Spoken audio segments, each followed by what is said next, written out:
Nailigtas naman ng Department of Social Welfare and Development, DSWD, ang halos nasa 200 bata na nakararanas umano ng pangmamaltrato sa Pampanga. Suspect sa pang-aabuso ang umano'y pastor ng New Life Baptist Church. Balitang hatid ni Criza Lopez. Kinukondena ng Department of Social Welfare and Development ang anumang pang-aabuso laban sa mga bata.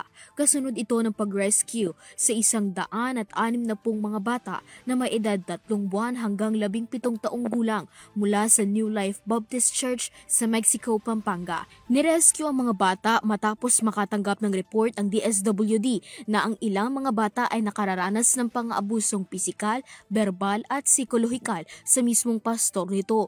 Hindi rin nabibigyan ng maayos na tinutuluyan dahil sa mga bagay na maaaring pagmula ng apoy.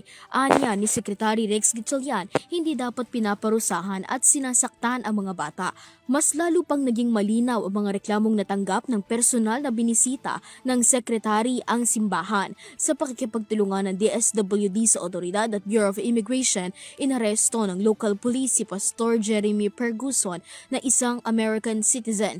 Nasa ilalim na ng kustodiya ang DSWD ang mga na-rescue ng mga bata, partikular sa Reception and Study Center for Children sa Pampanga. Dito makatatanggap ng tamang pag-aalaga, psychological support at iba pang tulong para sa mga bata. Para sa EuroTV News, Criza Lopez, sumasaludo sa bawat Pilipino.